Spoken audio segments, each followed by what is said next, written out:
memilih pasir karbonatan?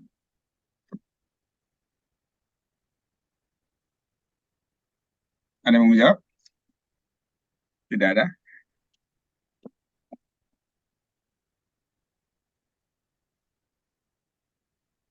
Halo? Ini mendengarkan semua toh? Atau pada tidur semuanya?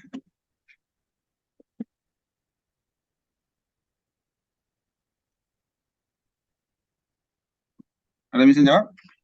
Ada yang pengen coba jawab?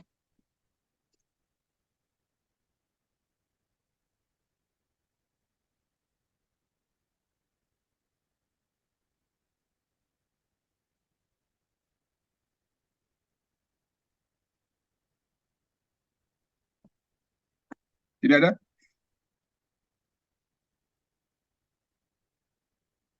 Halo?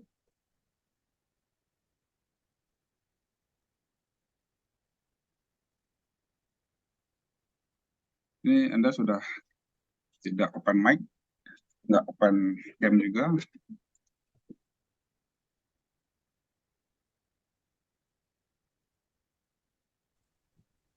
Izin Halo? menjawab, Pak. Ya, silakan. Erlanda. Mungkin untuk mengambil sampel lebih cenderung ke lambung karbonatannya, Pak. Karena Mhm. kalau lambung karbonatan, dia karena sifatnya lempung, walaupun karbonatnya sedikit, tapi dia masih karbonat. Cuma kalau lempung, mungkin dia lebih permeabel, Pak. Jadi pelarutan karbonat di situ sangat minim. Kalau di pasir karbonatan mungkin cenderung intensif, Pak. Memungkinkan ada pelarutan karbonatan di situ. Jadi kemungkinan di pasir karbonatan fosilnya udah cenderung terkristalisasi. Jadi bentuknya udah tidak begitu jelas, Pak. Oke, tetap mengambil lumpung karbonatan. Salah satunya adalah tadi eh, preservasinya. Betul ya? Iya, Pak. Betul ya? Oke, baik. Ada dua, ya. Jadi ada dua alasan kenapa kita ngambil yang lempung karbonatan, bukan ngambil yang pasir karbonatan. Walaupun secara tingkat nilai karbonatnya itu cukup tinggi yang pasir karbonatan. Kalau ditanya tadi kenapa memilih sapel yang mana, maka pilihannya tetap pada lempung karbonatan. Nah, alasan pertama itu disampaikan teman-teman tadi, Hernanda tadi, atau Alif, bahwa untuk mengantisipasi apa klasifikasi atau rekristalisasi pada forum yang ada. Jadi kalau Anda perhatikan di slide ini ya, ini ini adalah yang napal ya, lempung karbonatan. Ini yang pegstone. Kalau yang bawah nih pegstone atau wexstone ataupun pegstone yang dia batu gamping, ini bukan berarti tidak ada fosilnya. Ya, bukan berarti ini tidak ada fosil foramnya. Jadi perlu Anda catat bahwa ini bukan berarti tidak ada fosil foramnya.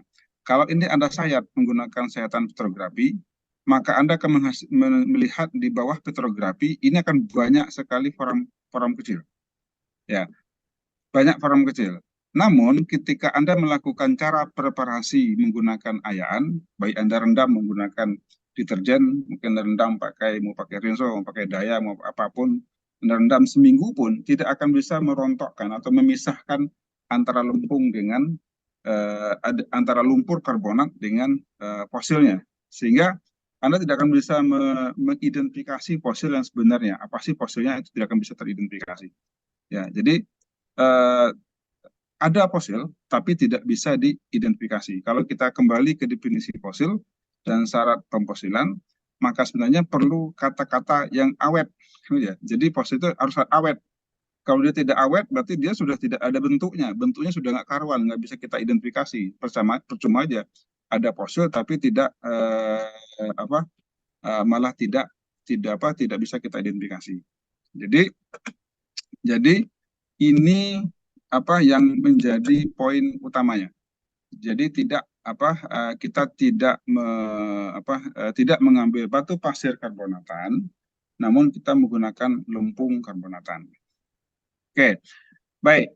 Nah, kemudian yang kedua, kenapa kita ngambil lempung karbonatan dan tidak mengambil pasir karbonatan? Itu adalah ini. Kalau saya kembalikan ke slide yang tadi saya tanyakan, ya. Proses ini perhatikan di sini, ya, ini. Jadi ini ada Ini contoh apa? Contoh singkapan ya. Baik, ini contoh singkapan di lapangan. Kalau Anda perhatikan singkapan di lapangan, ini adalah batu pasir, ya ini adalah lempung karbonatan. Jadi yang tebal-tebal ini adalah pasir karbonatan, sedangkan ini adalah lempung karbonatan. Ketika kita melihat ada pasir karbonatan dan lempung karbonatan, maka besar kemungkinan yang pasir ini itu juga menghasilkan fossil reward, ya fossil reward, atau kita namakan dengan fossil ex situ, ya. Dan sedangkan yang lempung karbonatan, maka dia akan mengendapkan pasir yang in situ atau pasir lagi fosil, ya fosil yang in situ. Jadi yang pasir akan mengendapkan fosil-fosil yang ex situ atau yang rework, sedangkan yang lempung karbonatan itu nanti kita akan mendapati fosil-fosil yang in situ, ya fosil-fosil yang betul-betul dia hidup dan mati pada lingkungan yang sama atau pada lempung yang sama. Nah, apa yang menyebabkan fosil ini, batu pasir ini menjadi tempat makamnya fosil-fosil reward? Nah, itu kenapa kira-kira?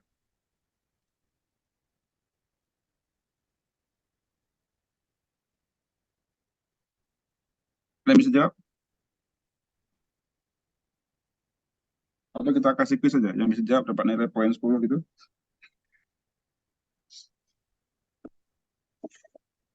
Ada yang bisa jawab? Kenapa yang pasir itu, proses apa yang menyebabkan pasir itu malah banyak fosil reward-nya?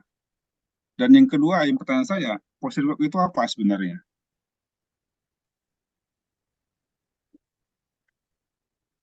Ayo, katanya sudah dijelasin Pak Indra. Saya cuma mengulang aja nih. Mau coba menjawab, Pak? Oke, silakan. Mungkin kalau batu pasir karbonatan tuh lebih banyak fosil reward-nya karena kan kalau fosil reward itu kan berasal dari batuan yang lebih tua yang dia terendapkan di yang lebih muda gitu, Pak. Jadi mungkin kalau dari batu pasir karbonatan kan pori-porinya jadi lebih besar dibanding yang napal. Jadi mungkin kalau ada rework dari dari fosil-fosil yang dari batuan yang lebih tua jadi gampang untuk masuk ke pori-porinya batu pasir karbonatan daripada napal kan sangat halus. Jadi fosil-fosil itu bahkan nggak bisa nembus ke napal itu dan nggak bisa terendapkan di napal itu, Pak, walaupun rework. Oke, berarti menurut apa Farah tadi ya? Iya, Pak. Menurut Farah tadi bahwa lebih kemana pori-porinya, gitu ya? Kalau nggak salah tanggap. Iya, kurang lebih gitu, Pak. Oke, baik. Saya simpan dulu. Jawaban dari Farah. Yang lain?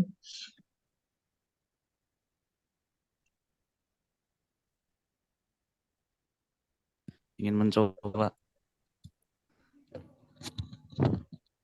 Kalau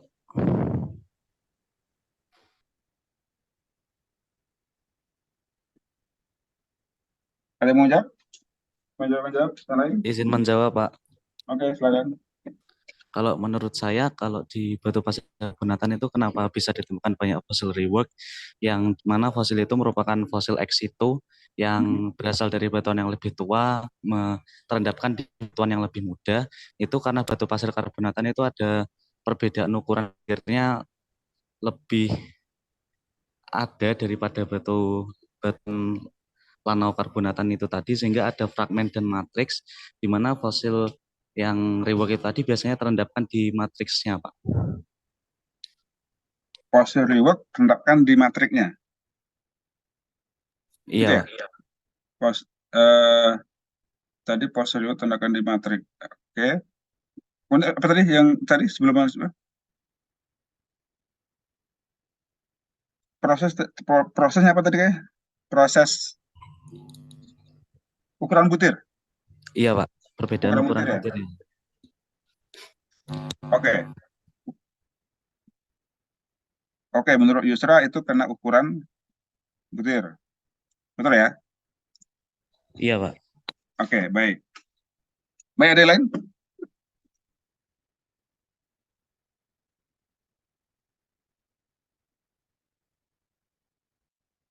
Tadi dari Yusra kena ukuran butir. Ya, ukuran butir. Oke, kemudian tadi siapa lagi sebelum sebelum Yusra tadi? Farel, Pak. Farel, oke. Nurfara tadi kena pori ya, kan salah ya? Iya, Pak. Oke, kena apa? Kena pori.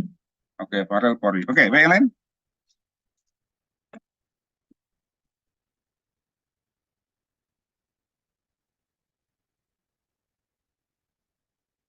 Ada yang lain? Kenapa yang pasir itu justru akan dominan reward-nya, ya, dibanding dibanding apa, lempung karbonatan, ya, lempung karbonatan atau batu apa, napal gitu ya, dibanding apa, batu batu pasir. Oke, baik. Sebenarnya sudah mentok ini, sudah nggak bisa lagi mikir. Baik, kalau Anda ingat apa yang disampaikan oleh Pak Indra, ya, mudah-mudahan Pak Indra menyampaikan. Jadi kita kembali ke proses sedimentasinya, ya. Jadi kita kembali ke proses sedimentasinya atau sebentar, saya coba. Oke, kelihatan ya? Kelihatan nggak? Baik, ini perhatikan, ini adalah batu pasir ya. Ini batu pasir, ini batu lumpung. Kalau Anda kembalikan proses sedimentasinya, maka pasti batu pasir itu mempunyai apa, energi pengendapan yang cukup tinggi dibandingkan dengan si lempung. Betul ya? Ketika energi pengendapannya cukup tinggi dibanding lempung, maka kembali apa yang menyebabkan terjadinya energi pengendapan yang tinggi, ya, pada pengendapan batuan sedimen laut. Nah, kita kenal ya, ada yang mengatakan kita kenal dengan namanya arus turbid ya, arus turbidit. Arus turbidit itu biasanya itu terjadi akibat gelontoran atau apa, longsoran sedimen di apa, di slope ya. Ketika ada longsoran sedimen di slope, maka dia akan mengendapkan sedimen hasil apa, hasil erosi, hasil gelontoran tadi ke ke bagian yang lebih dalam. Nah, ketika mengendapkan sedimen yang lebih dalam tadi, otomatis menggerus juga bagian sedimen yang lebih tua atau yang bersedimen yang di bawahnya. Dampaknya apa? Maka pasti dia akan juga membawa fosil-fosil yang jauh lebih tua masuk ke sedimen yang lebih muda. Ya, itu proses apa, proses sedimentasinya. Jadi penyebab rework ini adalah proses sedimentasi. Jadi yang bercampur itu adalah sedimen tua campur ke dalam sedimen yang lebih muda. Ya, itulah kenapa ini apa, ini yang pastinya akan menjadi lebih banyak fosil reworknya. Terus kenapa yang lempung ini tidak apa, tidak banyak fosil rework? Ketika pengendapan lempung tentu energinya tenang. Ketika energinya tenang, maka yang akan jatuh, yang akan mengendapkan di sedimen tadi pada ukuran 125 mikron, ya, 25 mikron. Ini mes yang paling kecil untuk koram ya. Kemudian perhatikan kelimpahan koram, ya, kelimpahan. Kelimpahan koram kalau diperhatikan di sini, ternyata yang paling melimpah itu adalah ukuran 250 mikron sampai 500 mikron. Ya, 500 mikron. Nah, kalau Anda kembali ke ukuran sieving, ukuran ayaan, ukuran 500 mikron ini itu adalah pada mes 20 ya, 25 kalau salah, 25, mes 25. Mes 25 itu ukuran 500 ya, 500. Jadi kalau Anda ngayak, paling ideal itu ngambil mes yang berapa? Ya, ambillah mes yang di bawah 20, mes 20 dengan mes mungkin 80 atau 60. Maka Anda akan menjumpai ukuran koram yang cukup banyak ini. Dia cukup besar dan dia akan secara kelimpahan dia cukup banyak. Ya. Nah, yang ini yang 2 mm ini mes 10 kalau nggak salah, ya, 2 mm. Mes apa yang 1 mm itu adalah mes 16, ya, mes 16. Jadi sebenarnya kalau pengen dibuang itu mungkin mes 20 sama mes 16. Itu di atas mes 20 atau di atas mes 16 itu yang dibuang. Itu yang dibuang, kemudian yang diambil berapa? Ya, itu di atas mes 200. Sehingga Anda masih bisa mendapatkan ukuran koram yang kecil ini, yang 125 mikron, sampai yang ukuran sampai 500 mikron. Ya, nah ketika mengamati di bawah mikroskop, ya amatilah yang paling besar dulu. Ya jangan ngamati yang paling kecil. Kenapa tidak ngamati paling kecil? Secara kelimpan memang banyak sekali. Ya mungkin Anda sudah mencoba ngayak yang kemarin praktikum, banyak sekali fosil-fosilnya pada mesh yang kecil. Namun Anda akan pusing sendiri atau boleh dikatakan Anda akan stres. Kenapa stres? Ya karena fosilnya banyak tapi kecil-kecil. Ketika Anda picking itu udah loncat-loncat dia. Ketika Anda tusuk dengan ujung dari kuas atau menggunakan jarum itu sudah loncat-loncat dia, pencet dia akan loncat, kan terlalu kecil, susah untuk di picking, ya sangat susah. Maka yang paling ideal itu ambillah pada mesh mungkin 80 atau 60 dan sampai mesh 20.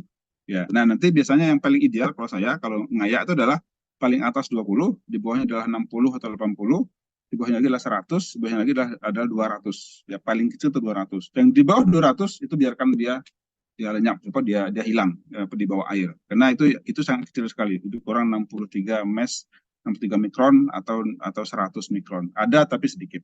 Ya. Baik, ini cukup penting. Kenapa cukup penting? Nanti Anda akan mengayak sendiri fosil ketika Anda melakukan pemetaan geologi. Jangan sampai nanti Anda pemetaan geologi, Anda mengayak tapi Anda ngayak yang kecil-kecil aja. Jadi malah capek sendiri. Nanti Anda stres untuk melakukan analisis paleontologi. Ya, itu terjadi pada KLN saat ini. Ya, banyak analisis paleontologi nggak rampung. Mungkin sudah stres duluan kayaknya. Sudah nggak kuat untuk identifikasi. Ya, baik. Ini sebagai evaluasi setelah saya lihat Anda melakukan pengayaan menggunakan shipping yang secara ukuran itu mungkin sedikit perlu saya perjelas ukuran forum itu seberapa. Ya. Oke. Kemudian tadi kita kembali ke ini, ya, bagaimana menentukan fosil rework dan tidak rework pada sampel yang kita amati. Nah, ini yang sudah dijelaskan oleh Pak Indra. Slide sudah tampilkan. Jadi ada yang kita namakan dengan biokonosis, itu fosil in situ, sedangkan fosil thanatokonosis itu adalah fosil ex situ. Ya, kemudian ini akan menjadi fosil eksotik, indigenous, ada rimani itu bisa berupa fosil rework atau bisa berupa fosil leak. Ya, rework itu adalah sedimen yang bercampur tua masuk ke muda, sedangkan leak itu adalah fosil muda masuk ke sedimen tua. Atau bercampurnya fosil-fosil muda ke fosil yang ke umur yang lebih fosil muda ke umur lebih tua. Leak ini contohnya adalah pengeboran biasanya, ya pengeboran. Sedangkan rework itu biasanya pada sedimentasi, ya sedimentasi. Baik, saya akan coba stop share. Saya coba sebentar, di sini ada nggak ya? Oke, saya stop share yang ini. Saya akan tampilkan slide untuk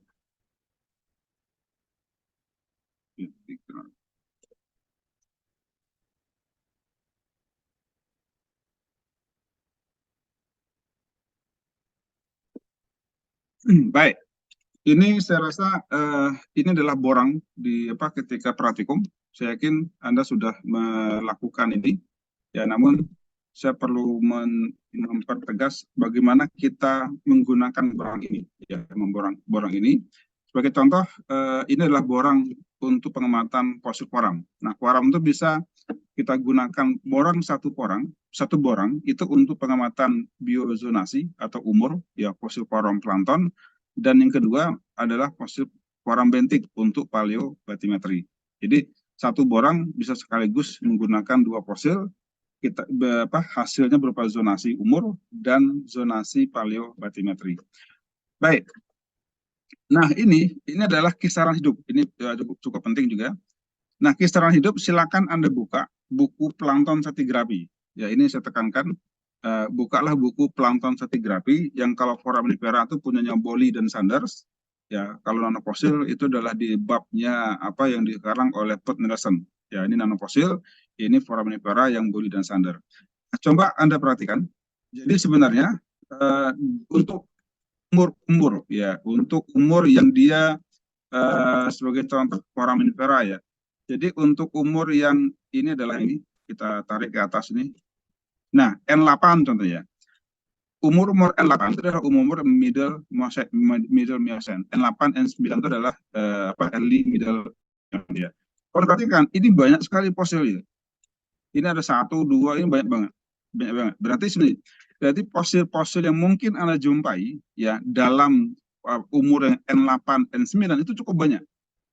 Ini cukup banyak. Ya, ini cukup banyak fosil-fosil Anda jumpai di fosil yang dijumpai ada pada rentang umur N8, N9. Jadi ini cukup banyak. Nah, fosil-fosil ini fosil marker namanya. Ya, ini fosil marker. Jadi fosil marker itu fosil sebagai penciri umur. Kalau Anda jumpai salah satu fosil ini, ya ini fosil marker. Ya, fosil marker. Nah, ada pertanyaan, apa bedanya fosil marker dengan fosil indeks? Kalau fosil indeks itu betul fosil yang banyak dijumpai dan dia sebagai penciri umur. Sebagai contoh, indeksnya untuk zonasi, untuk zona. Ini adalah zona N5 ya, zona N5. Kalau rentang umurnya pendek satu zona ini, itu adalah fosil indeks untuk umur N5. Ya, jadi rentangnya adalah sesuai dengan ketentuan umur yang ingin kita ketahui. Kita pengen mencari fosil indeks untuk zona, ya carilah rentang hidupnya sebatas zona, kan begitu. Itu fosil indeks. Anda pengen tahu fosil indeks untuk N10, ya carilah rentang hidupnya ya sebatas N10, itu fosil indeks. Kalau Anda pengen mengetahui fosil indeks untuk umur Eosen tentunya, umur Eosen atau kala Eosen, itu adalah rentang hidup fosil yang rentangnya adalah Eosen. Contohnya apa? Nummulites ya. Jadi foraminifera Nummulites itu dia rentang hidupnya Eosen. Secara zona mungkin sampai 4, 5, 6 zona, tapi dia adalah indeks untuk umur Eosen. Nah, kalau lebih panjang lagi kita pengen tahu umur-umur fosil-fosil yang berumur Paleozoikum. Ya, Paleozoikum itu adalah umur era Paleozoik. Maka carilah rentang fosil hidupnya mulai dari Kembrian sampai Permian. Ya, contohnya apa? Trilobit. Ya, trilobit itu dia hidup mulai dari Kembrian sampai Permian. Itu adalah fosil indeks. Jadi jangan salah kaprah, fosil indeks itu harus betul-betul rentang hidupnya pendek banget ya. Jadi kalau tidak pendek itu bukan fosil indeks. Bukan. Jadi begini, ini adalah rentang hidup umur Middle Miocene ya, Middle Miocene tentunya. Middle Miocene itu banyak didominasi oleh fosil-fosil fosil contohnya, Globirulothia fosil. Ada yang rentangnya 2 sampai 3 zona dalam zonasi. Namun hidupnya hanya di Middle Miocene, maka dia indeks untuk Middle Miocene. Ya, jadi fosil ini adalah fosil penciri waktu, ya, fosil penciri umur. Tapi jangan salah kaprah, umur geologi kan macam-macam. Ada yang umur berupa era, period, atau zaman, berupa kala, sampai ke zona. Anda pengen mencari umur sebatas apa dulu? Ya, itu ditentukan dulu apa batasan fosil indeks yang Anda pengen ketahui.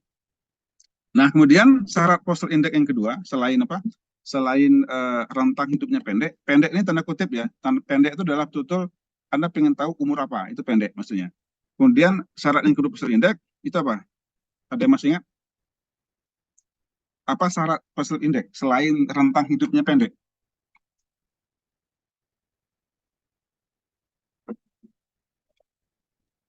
Sebarannya luas, Pak. Sebarannya luas. Sebarannya luas, oke. Kenapa sebarannya luas? Kenapa butuh sebarannya luas? Apa guna sih sebarannya luas?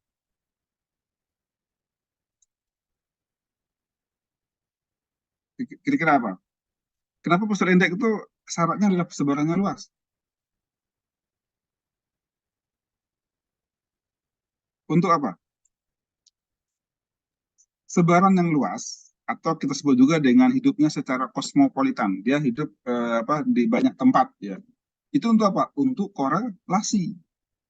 Ya, Anda pengen mengkorelasikan zona cekungan A dan cekungan B ya. Kalau kisaran hidupnya betul pendek tapi cuma hidup di satu area tentu saja, itu nggak bisa dijadikan sebagai fosil indeks. Kenapa? Karena dia tidak hidup secara merata di tempat yang lain. Jadi rentang hidupnya pendek dan dia hidupnya juga tidak hanya lokal, maka disebut dengan kosmopolitan. Istilah kosmopolitan itu adalah dia hidup di area yang cukup luas. Ya, kalau dia sebagai foraminifera, ya dia hidup di semua belahan bumi. Ya, di belahan bumi baik itu di laut di lautan Pasifik maupun di laut Samudra India atau di Atlantik, pasti akan ada spesies yang sama untuk rentang umur yang sama pada area zonasi latitude yang sama. Jadi gunanya dia harus kosmopolitan itu adalah untuk korelasi. Ya, baik. Mari kita lanjut ini. Saya yakin sudah Anda pahami ini. Silakan buka di buku Bowley dan Snyder. Ya, ini yang paling kemarin kalau Anda perhatikan mungkin ada ada tabel yang panjang itu, yang kita figura itu dari rangkuman dari ini sebenarnya. Jadi ya, sebenarnya Anda tidak perlu harus melihat tabel yang panjang yang kayak figura. Kalau Anda punya ini, serasa sudah sangat bagus sekali. Ya, buka aja Bowley dan Sanders, Anda silakan Anda copy tabel-tabel ini, itu sudah cukup lengkap. Ya, baik. Nah, ini pembacaan tulis, saya yakin mungkin Pak Indra juga sudah pernah menayangkan ini. Nah, ini sebagai contoh fosil mikrofosil plankton. Nah, ini yang paling penting. Kalau Anda menentukan umur menggunakan zonasi menggunakan borang fosilis, maka satu borang ini ya satu identifikasi ini itu untuk satu sampel. Ya, catat ya. Itu untuk satu sampel. Ini adalah borang pengamatan fosil untuk satu sampel. Ya, jangan pernah Anda kena pengen paket hemat ya. Karena kan banyak paket hemat ya. Anda mengayak 3 sampel karena Anda mengayak pada satuan peta geologi yang sama, nanti pada satuan peta geologi yang sama, kemudian langkahnya apa? Anda gabungkan. Jadi Anda sudah milih nih, ada ada 4 sampel nih. Ini mewakili bawah, atas, tengah ya. Jadi bawah, ini tengah, atas, ini paling atas ya. Dari 4 sampel ini perwakilan atas, tengah, bawah ini, itu karena Anda langsung pengen tahu umur satuan litologi, Anda keempat sampelnya Anda gabung di satu. Anda masukkan ke dalam borang fosilis. Itu salah fatal. Ya, itu salah fatal. Jadi satu borang ini digunakan untuk pengamatan satu sampel. Itu yang perlu Anda catat. Ya. Nah, yang kedua, apa kriteria dalam pembuatan fosilis? Patokannya apa? Ya, patokannya apa? Sebagai contoh ini, kalau dilihat dari overlapping ini, kalau saya tanya, mana fosil penciri untuk zona ini? Pada fosil yang berapa? Spesies yang mana? Kalau bisa jawab? Fosil penciri zona ini itu sebenarnya pada fosil apa?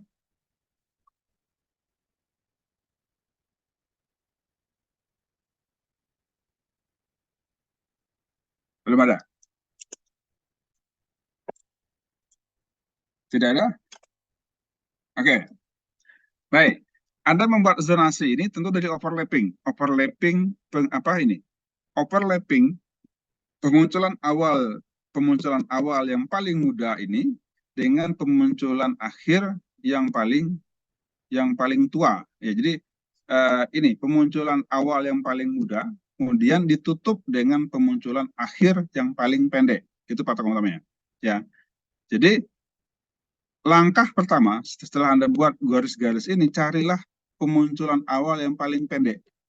Paling pendek itu yang paling muda, bukan paling pendek. Paling muda, ya, yang paling muda.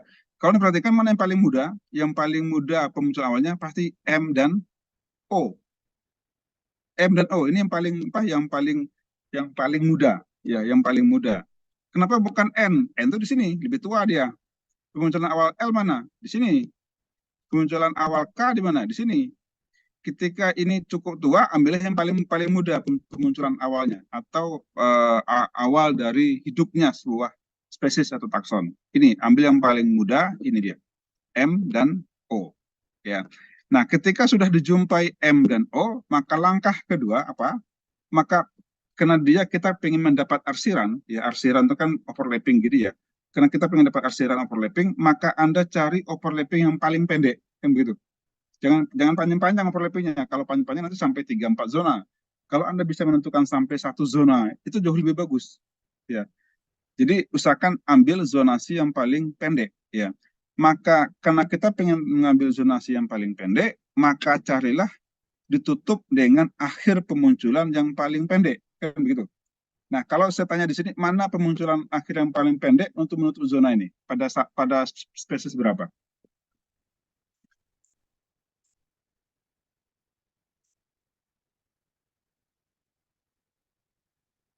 berapa? Spesies N, Pak. Spesies? Halo? Tadi putus-putus orang. Spesies apa? Tadi siapa yang jawab? Spesies N, Pak. Spesies N. N ya? Iya, Oke, Pak. N. Oke, baik. Spesies N. Kalau Anda perhatikan, N ini yang paling pendek menutupnya. Kenapa bukan L? L-nya agak panjang dikit ini. Ya, ini cukup panjang. Apalagi K jauh lebih panjang di sini. Ya, jadi yang disampaikan Nabila tadi itu betul sekali. Carilah yang paling pendek menutup itu adalah N. Ya, spesies N. Oke, baik. Itu langkah-langkah dan saya rasa Anda harus tahu ya bagaimana cara untuk menentukan ini. Nah, yang berikutnya lagi, jadi sampel ini terbentuk pada awal kala Miocen ya. Kemudian ini lagi. Nah, ini yang sering kita jumpai. Kita akan menjumpai ada beberapa zona di sini, ada beberapa zona ya. Ada zona yang bawah ini yang zona overlapping yang banyak, ini overlapping ya, overlapping di umur Oligosen akhir, ini overlapping umur di Miocen awal. Kalau ada pertanyaan, milih umur yang mana? Zona apa yang kalau tanya sampel ini berumur apa? Apakah berumur Oligosen awal atau Miocen awal? Alasannya kenapa? Kenapa milih salah satu zona ini? Ada bisa jawab? Saya mengulang aja nih. Harusnya kalian sudah tahu semuanya. Izin menjawab, Pak. Ya, siapa nih? Gusti. Miocen, Pak. Karena harus pilih yang paling muda dan sepertinya itu fossil reward ya, Pak. Gimana? Ambil yang paling muda. Oke. Iya. Yang tua itu reward, Pak. Yang tua itu reward. Oke. Baik, saya tunjukkan sedikit pertanyaan untuk Gusti. Kalau yang arsiran yang hijau itu adalah reward, maka sebenarnya fosil reward itu yang fosil apa? Spesies apakah yang fosil reward?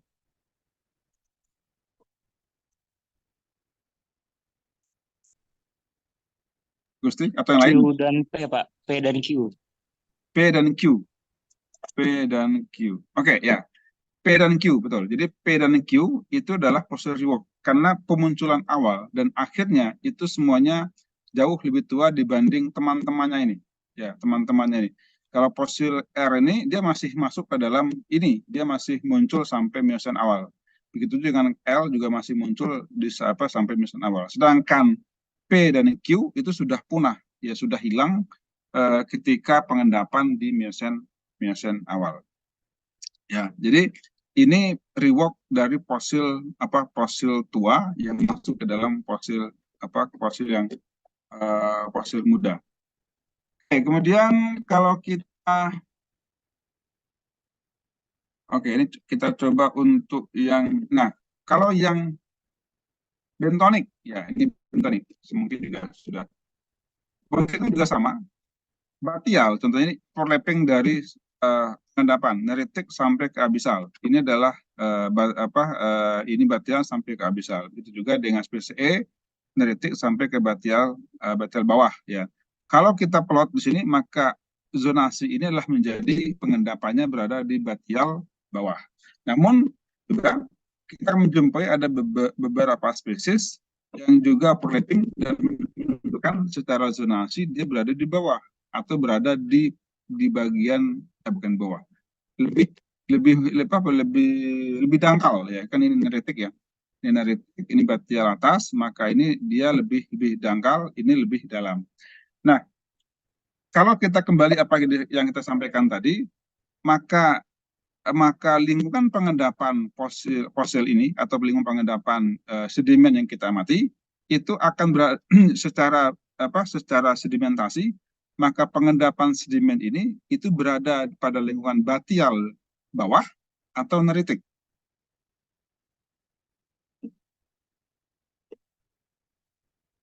Dia batial bawah dan neritik.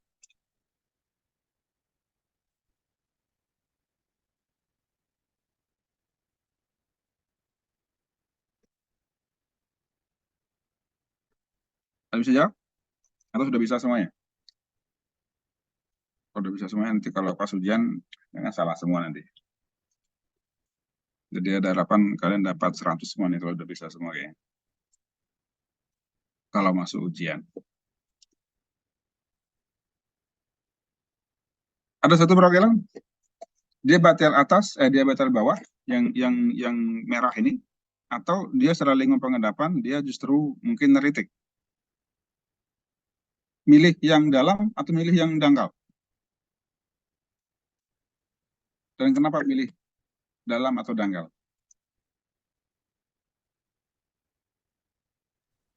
Boleh izin Izin menjawab, Pak? menjawab, Pak. Izin menjawab, Pak. Oke, siapa nih? Alif, Fernanda, oke. Mohon maaf, Pak. Mungkin yang diambil yang neritik, Pak. Soalnya kalau zona dangkal itu memang terjadi pengkayaan foram-foram bentonik, Pak. Karena di zona-zona yang dangkal itu energi pengendapan cenderung tinggi karena pengaruh arus, jadi planktonik sangat minim di sana, Pak. Kalau di Batial, yang Batial bawah kemungkinan dominasi dari forum planktoniknya, Pak. Makanya ambil yang neritik. Oke. Menurut Alif bahwa pilih neritik karena untuk forum bentik dia akan lebih dominan pada energi yang lebih tinggi dibanding forum plantik begitu ya. Sedangkan yang lebih dalam itu akan dominan forum plantik. Iya, Betul ya? Oke, baik. Saya tangkap dulu. Yang lain? Izin menjawab, Pak. Oke, silakan siapa nih? Yusra. Oke, Yusra. Fadil, Pak. Fadil. Oh, siapa? Oh, Fadil, sorry. Oke, Fadil, silakan Fadil. Menurut saya tergantung struktur sedimennya, Pak. Misal kayak ditemuin struktur sedimen kayak crossbed, kayak hamuki, crossbedding, kayak itu tuh nunjukin adanya badai. Jadi menurut saya ngambilnya yang di Batial, Pak. Soalnya kalau yang badai kan misal dari yang dalam bisa ke bawah ke neritik gitu. Oke, tadi ada pernyataan dilihat struktur sedimennya ya. Iya, Pak. Oke, salah satu struktur sedimennya apa tadi? Kalau ada crossbed atau laminasi cross laminasi. Iya, Pak. Oke, kalau ada kemudian hubungannya gimana?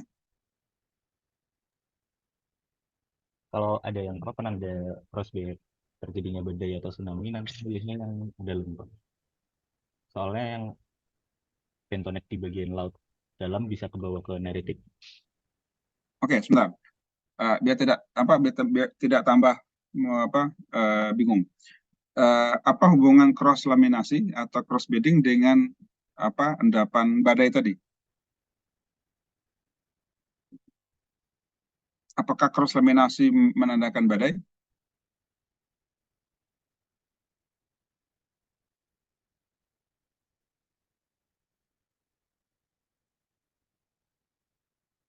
Atau yang lain saya jawab? Tadi cukup menarik.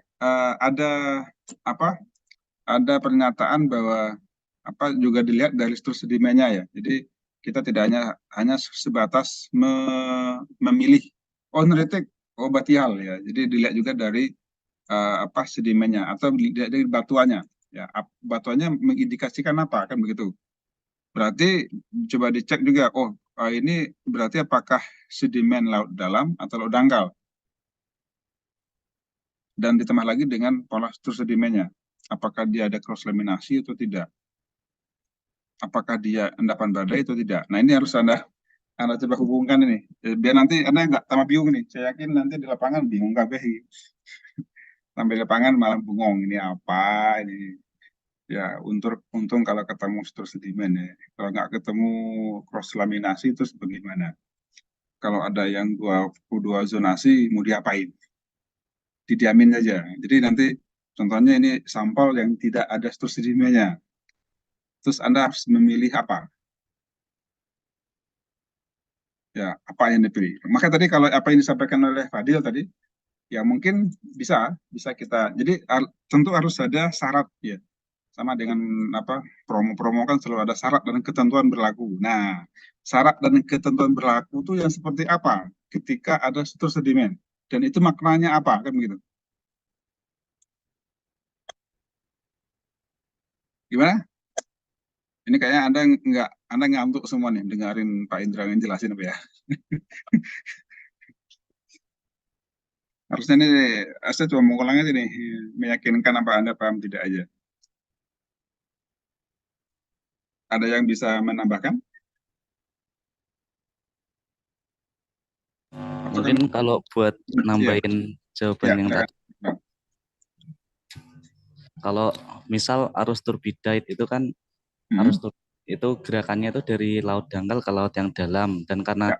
tikungan akhirnya itu dalam, maka diambilnya itu Yang tampalan dalam. yang dalam seperti Batial. Contoh yang tadi, kalau misal arus badai itu kan pergerakannya dari laut dalam ke laut dangkal, sehingga karena lingkungan akhirnya dangkal, maka diambil tampalannya itu yang neritik, Pak. Oke, baik. Berarti langkah pertama Anda tentukan dulu apakah dia turbidit atau badai.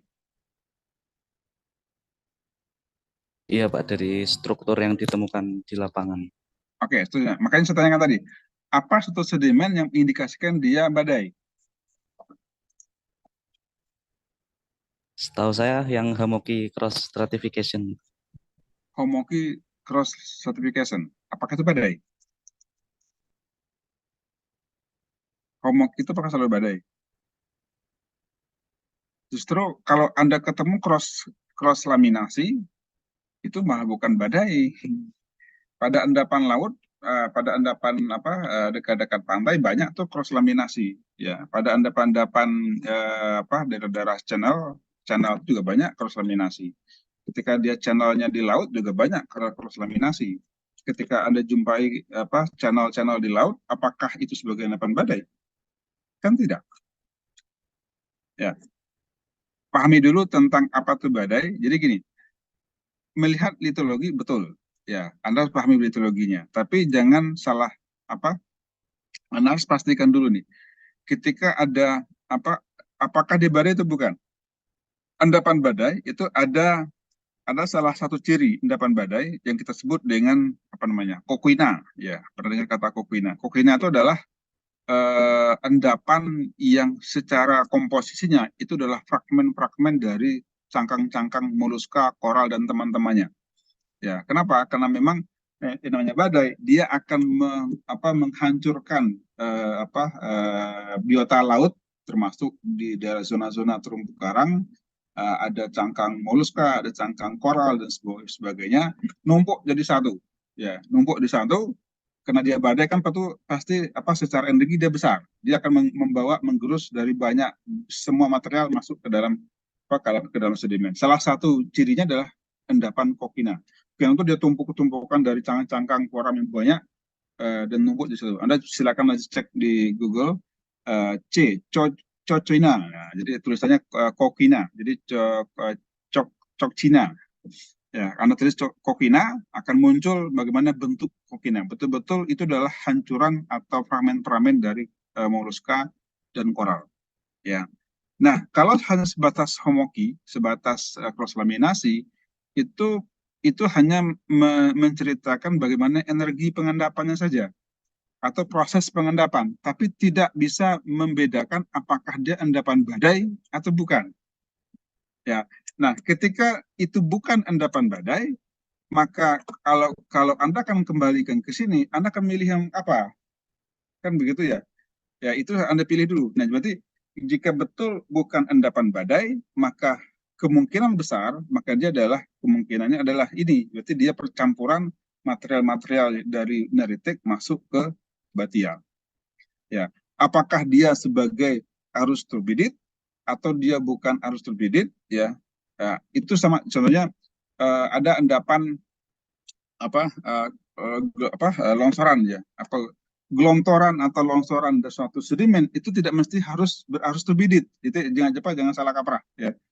Jadi ketika ada rewok, ada percampuran, pasti ada jatuhan atau longsoran dari atas. Tapi longsoran dari atas yang lebih dangkal ini masuk ke bagian yang lebih dalam, bukan berarti itu harus turbidit semuanya. Pahami harus turbidit ya. Anda juga sedang belajar sedimentologi stratigrafi ya. Jadi bedakan bagaimana proses pembentukan endapan turbidit dengan non turbidit di laut ya. Kita bicara di laut ini. Ya, di laut. Jadi bedakan arstropedit seperti apa sih? Maka Anda kenal dengan kalau arstropedit sekuen Puma atau apalagi itu yang sekuen TA, TB, TC, TD itu kan sekuen Puma. Tapi kan tidak selalu dia sangat-sangat ideal ada TA, TB, TC dan seterusnya. Dan ada bahkan mungkin ya cuma Anda jumpai cuma batu pasir dengan lempung karbonatan. Sebagai contoh di Ngalang. Ya. Ngalang itu apakah betul arstropedit? Kalau arstropedit mana TA, TB, TCD, TA, TC, TD-nya? Ketika Anda melakukan pengukuran di Kali Ngalang, apakah itu Anda lakukan? Saya yakin kok tidak. Saya yakin kolom stratigrafi Anda tampilkan ketika presentasi kemarin itu tidak ada yang betul-betul apakah dia TA, TB, TC, TD ya. Sehingga kecuali memang disuruh oleh asisten ya. Tapi ketika Anda besok KL Anda mengukur kolom stratigrafi itu jarang-jarang yang langsung memilih mana sih TA-nya, mana sih TB-nya, mana sih TD-nya. Oh ini arstropedit atau bukan? Jarang ya. Biasanya Anda membuat kolom stratigrafi mana yang lempung, mana yang pasir, kemudian dibikin kolom, ya mungkin kolom sabun gitu, kotak sabun, kemudian pilih yang sampel karbonatan, disampel untuk diayak, udah itu saja. Tidak sampai begitu mendetail membedakan secara fasies ya. Jadi karena mapping pemetaan Anda besok di tahun depan itu bukan mapping fasies, tapi lebih kepada mapping secara litologi. Sehingga tidak sampai Anda menginterpretasikan apakah dia sebagai arstropedit atau dia sebagai kipas laut dalam sebenarnya. Ya mungkin ada yang sampai jauh sampai ke sana kalau memang punya kemampuan, tapi tidak semuanya punya kemampuan seperti itu dan tidak semuanya diharuskan seperti itu. Dan kembali lagi tergantung dosen pembimbing saudara biasanya. Ya. Baik, kira-kira begitu. Nah, di samping arstropedit, penggelontoran dari bawah sampai ke atas juga itu juga sering kita namakan dengan endapan tsunami. Ya, ada endapan tsunami, ada endapan badai. Nah, apa bedanya? Kalau endapan badai dia mungkin yang tercampur hanya dari batial sampai ke transisi ke neritik ini lebih dangkal biasanya. Itu badai. Badai kan dia cuma ombak aja kan, itu tidak begitu dalam. Tapi kalau tsunami jauh lebih dalam biasanya. Jadi sampai ke abisal ini, kalau ada gempa di bawah laut, ya kemudian gempanya berada di laut dalam, kemudian ulakan air dari laut dalam tadi akan menggerus sedimen di bawah laut yang secara batimetri dia mungkin abisal batial, nanti akan masuk ke sini jauh lebih dalam. Berarti ada sedimen termasuk juga fosil-fosil yang paling dalam masuk ke sedimen yang secara lingkungan dia adalah neritik. Itu adalah endapan tsunami. Nah, kemudian apakah bisa diambil semua fosil-fosil bentik yang abisal kita gunakan sebagai acuan dia sebagai paleo tsunami ya atau paleo badai, endapan badai atau endapan tsunami? Tidak. Kenapa? Maka Anda harus memilah fosil-fosil bentik yang berumur ketika terjadinya badai atau terjadinya tsunami. Kembali ke umur. Ya, kenapa? Karena bisa jadi yang Anda amati fosil-fosil bentik tadi itu adalah bentik yang mungkin dia rework dari fosil bentik yang batial ini masuk ke sini, kemudian ketika adanya badai atau ada tsunami dibawa lagi ke paling atas. Kenapa? Karena dia rework pasti dia umurnya lebih tua. Bentik itu juga jadi foram bentik juga punya kisaran umur walaupun dia tidak begitu detail sedetail foram plankton. Ya, dia juga punya rentang umur. Jadi foram bentik yang banyak dijumpai, contohnya foram bentik batial yang banyak dijumpai pada umur Miasen. Itu beda sama foram bentik yang banyak dijumpai berumur Pleistosen atau foram bentik yang berumur Holosen. Ya. Nah, untuk studi-studi paleotsunami itu biasanya orang menggunakan foram bentik yang berumur Holosen. Kenapa? Karena rentang umur paleotsunami itu kan tidak panjang-panjang. Tidak sampai puluhan juta, kita hanya bicara mungkin ratusan juta sampai ke ribuan tahun, mungkin pada tahun berapa gitu kan. Paleotsunami kegempanya mungkin di 100 tahun yang lalu contohnya. Paleotsunami 500 tahun yang lalu. Jadi rentangnya pendek. Artinya itu rentang-rentang umur-umur fosil-fosil Holosen. Nah, itu beda kan? Ya, tidak semua fosil-fosil bisa digunakan. Ya, itu ya. Itu silakan nanti dicatat. Nah, mungkin besok ketika kuliah tamu Pak Eko Yulianto juga mungkin salah satunya juga akan menyinggung paleontologi karena beliau banyak bekerja di paleo hazard ya. Jadi kebencanaan pada masa lalu ya. Itu banyak studi oleh Pak Eko baik menggunakan mikrofosil polon maupun mikrofosil yang lain. Nanti silakan pas hari Jumat silakan Anda dengarkan. Nanti silakan Anda bertanya, cukup aktif di sana. Nanti akan saya umumkan juga. Nanti yang bertanya nanti akan saya kasih poin ya ketika kuliah tamu nanti. Jadi jangan salah kalau yang banyak bertanya nanti nilainya bagus. Kira bocorannya begitu. Baik, saya rasa itu apa lagi yang perlu saya sampaikan untuk kuliah. Nah, baik. Jadi ini cukup penting. Kenapa ini saya tekankan?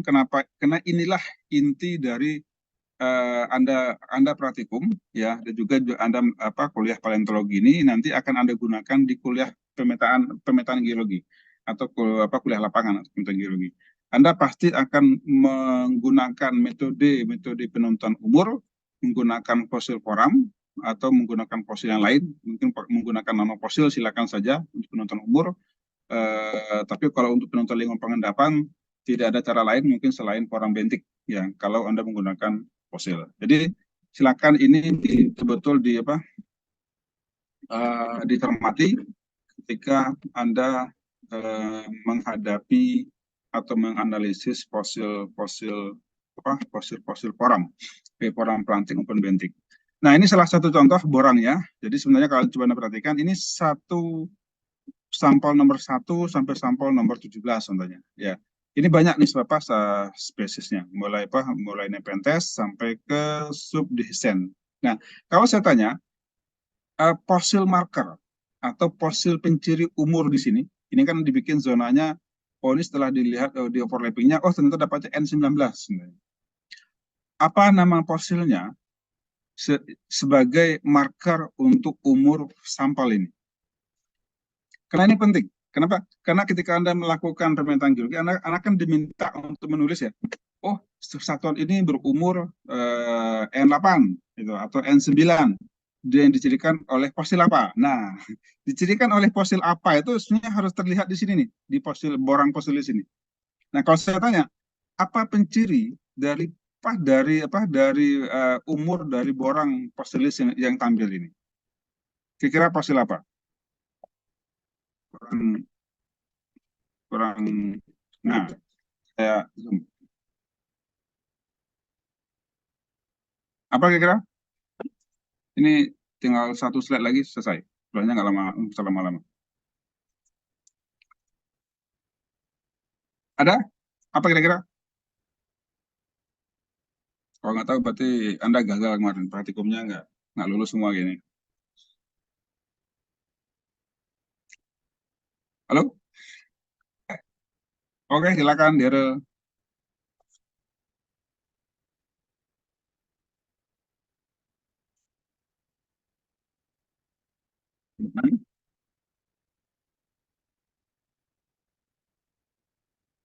Oke, sebentar saya coba cek dulu. Ini globoralia myocenica, yang ini ya. Kemudian globoralia multicamerata, ini ya. Ya. Itu.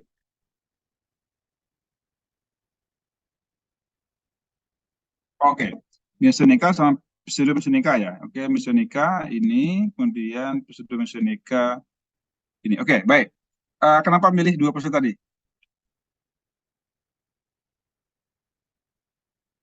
Mhm.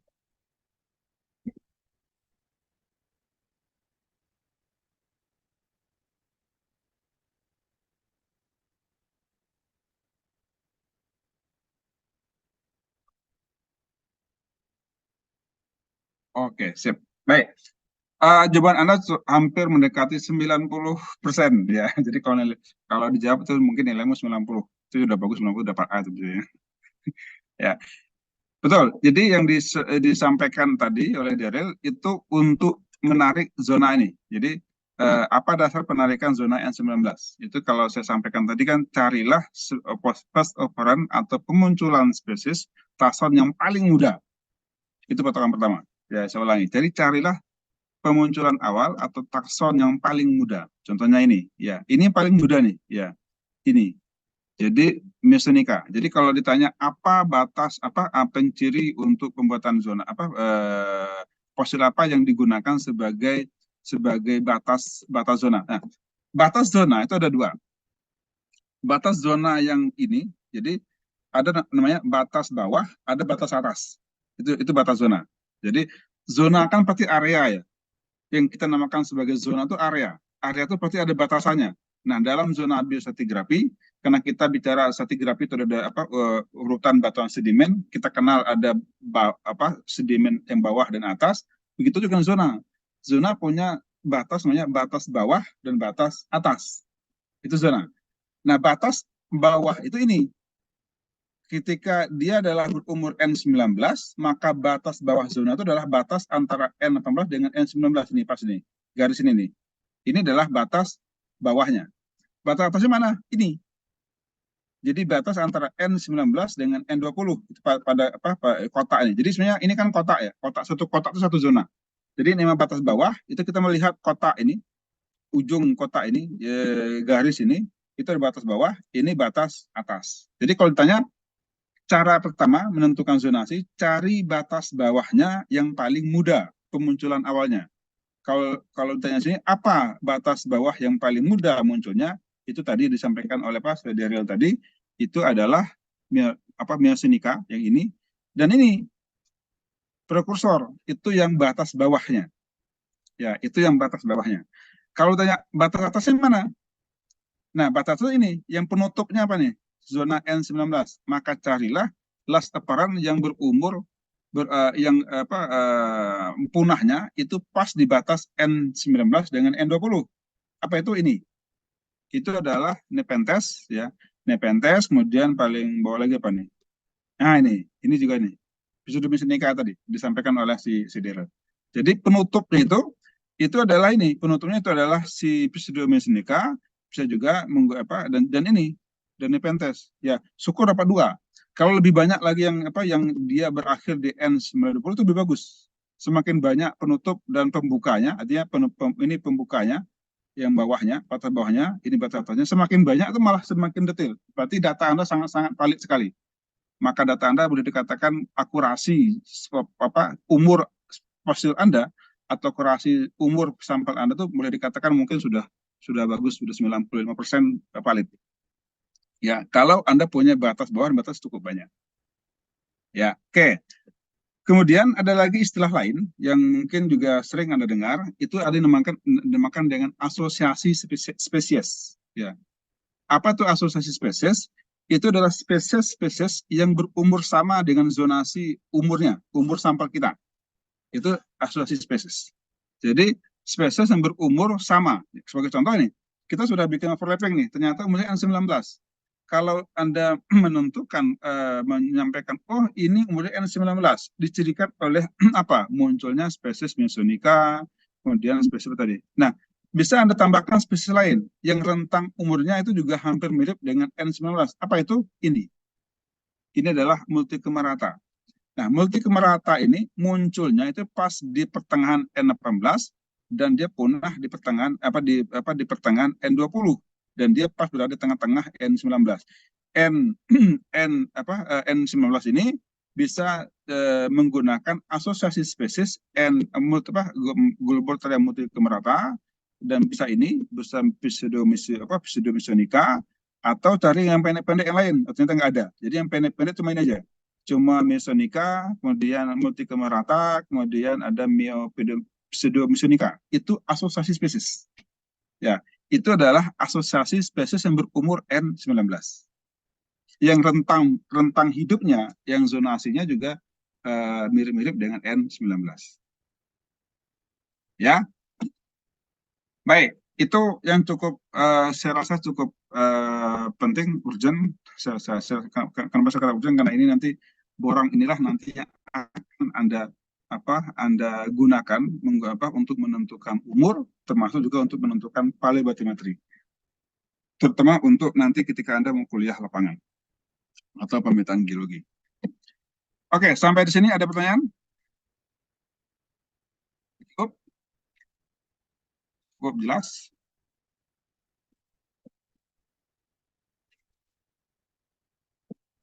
Baik, tidak ada kayaknya. Baik, kalau tidak ada, saya tambah 2 slide lagi sebelum saya tutup kuliah pada sore ini.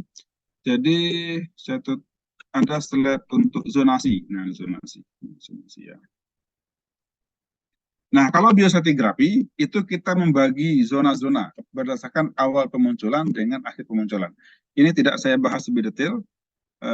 Nanti ada kuliah elektif mikropaleontologi dan biostratigrafi. Nanti akan bisa saya jelaskan lebih detail lagi bagaimana sih kita membuat zona-zona ini.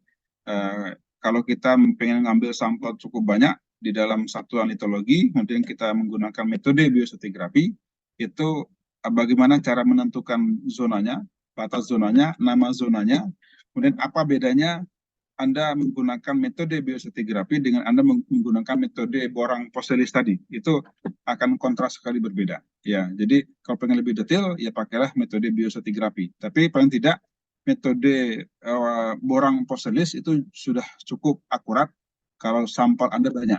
Kalau spesies yang Anda amati itu cukup banyak dalam satu sampel. Oke. Nah, yang ingin saya pertegas lagi itu adalah zonasi. Nah, zonasi. Oke, baik. Nah, ini kita kenal zona. Ini zona, ya. Zonasi. Itu zonasi Blow.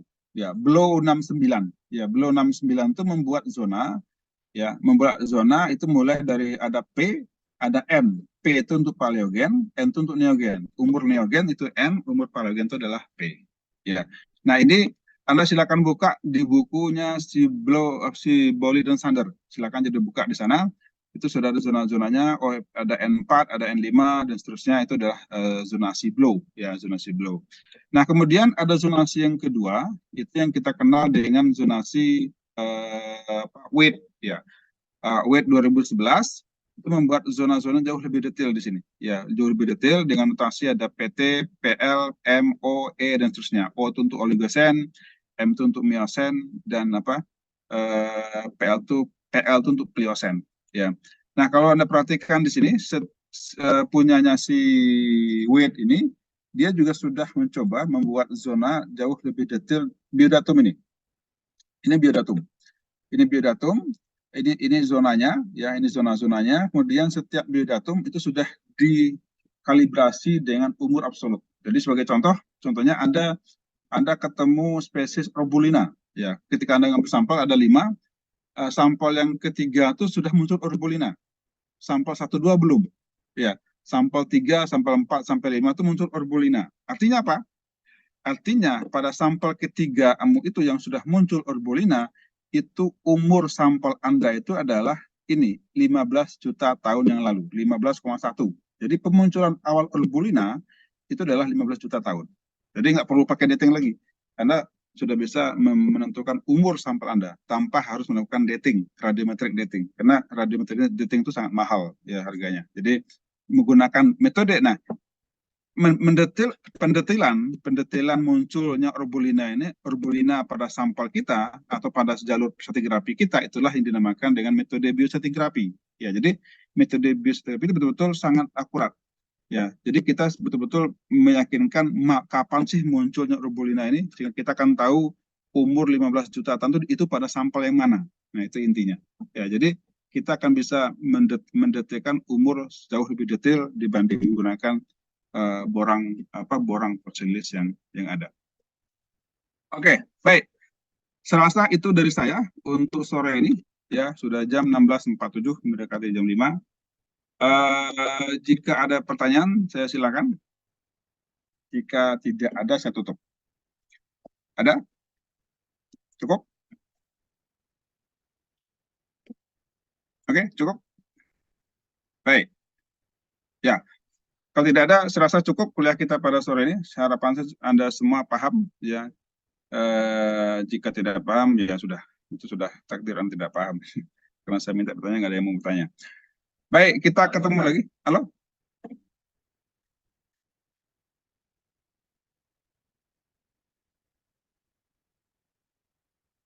Oh ya, karena ini kan saya cuma paling banyak kan Pak Indra ya. Pak Indra, saya paling nanti yang di kuliah saya ini nanti bisa saya rekap lah PPT-nya, tapi tidak semua slide tadi. Ya, nanti saya usahakan. Ya. Ya. Baik, itu dari saya. Jangan lupa nanti di hari Sabtu lagi, hari Jumat ya, tanggal 1 ada kuliah tamu, silakan ikut, harus absen juga, dan nanti silakan nanti ada kuis, ya ada kuis di akhir kuliah.